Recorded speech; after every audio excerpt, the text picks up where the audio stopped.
2026-da hamı bəhs edirdi ki, Azərbaycanda sosial partlayış olacaq, neftin gəliri azalıb, Azərbaycan həqiqətən Azərbaycan xalqını çox acınacaqlı günlər gözləyir. Və bu günlərə yaxınlaşdığımız zamanlarda Ramiz Mehdiyev məsələsi ortaya bomba kimi düşdü və hər saytda, hər xəbər kanalında yazılmağa, pozulmağa başladı. Sizcə bu Ramiz Mehdiyev məsələsi həqiqətmi, yoxsa uydurmadırmı? Ramiz Mehdiyev məsələsindən tam əvvəl Adnan Əhmədzadə həbs edildi. Başda Adnan Əhmədzadə Ramiz Mehdiyevlə əlaqəsi yox idi. Amma sonra Ramiz Mehdiyev məsələsi də ortaya çıxan zaman Adnan Əhmədzadə Ramiz Mehdiyev arasında bir bağlantı olduğu ortaya çıxdı.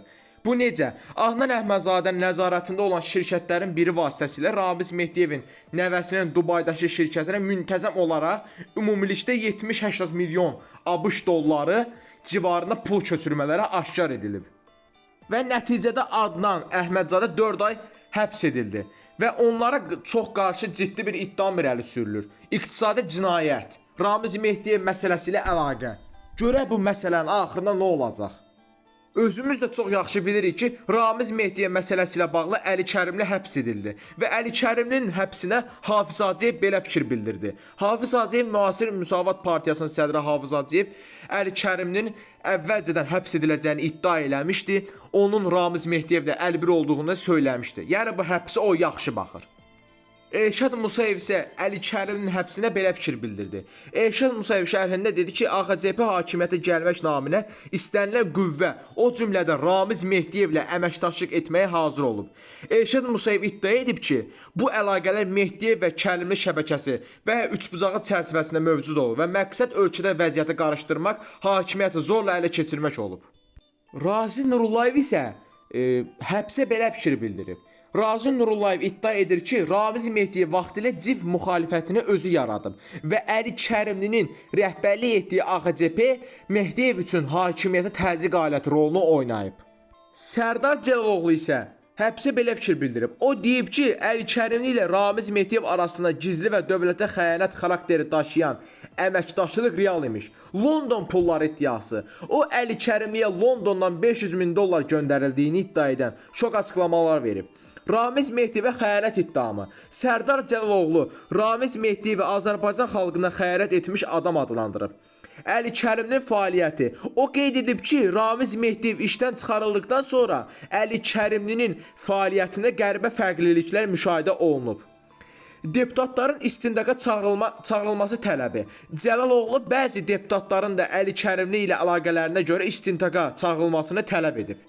Şəklin sağ tərəfində gördüyünüz insan adı Eldar Əmirovdur. Eldar Əmirov da dövlət çevrilişinə cəhddə iştirak iddiamı ilə həbs edilib. Azərbaycan Milli Elmlər Akademiyasının prezident katibliyinin keçmiş rəisi və Ramiz Mehdiyevin sabiq köməkçisi olan Eldar Əmirov barəsində də Səbail Rayon Məhkəməsinin qərarı ilə 4 ay müddətinə həbs qətimkan tədbiri seçilib və o da həbs edilib.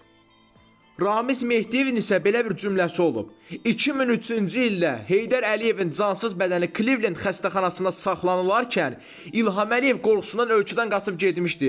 Onu mən qaytarıb prezident elədim. İndi mənə qoyduğu hörmətə bax.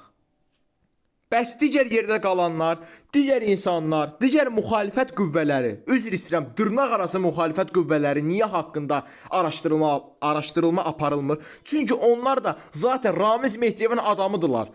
Çünki görürsünüz, heç biri çıxıb Əli Kərimli tamamilə müdafiə edə bilmir. Çünki onlar zaten müxalifətə müxalifətçilik eləmək üçün görevləndirilmişdilər və görevlərini başarı ilə yerinə yetirirlər. Və ən əsas da odur ki, bu məsələ niyə indi ortaya atıldı? Çünki 2026-cı ildə sosial partlayış olacağını və xalqın başına faciələr gələcəyini bilən İlham Əliyev və bu YAP hökuməti Ramiz Mehdiyev məsələsini ortaya atdı ki, xalqımızın fikri Ramiz Mehdiyev məsələsində olsun. Başımıza gələcək faciələrdə olmasın. Bizi Allah qorusun. Çünki bizi nə bu hökumət qoruyacaq, nə də Ramiz Mehdiyevin adamları qoruyacaq. Və inşallah Əli Kərimli də qısa zamanda azad olar və yenidən meydana qayıdar. Sağ olun, salamat qalın. Gələcək videolarda görüşənədək.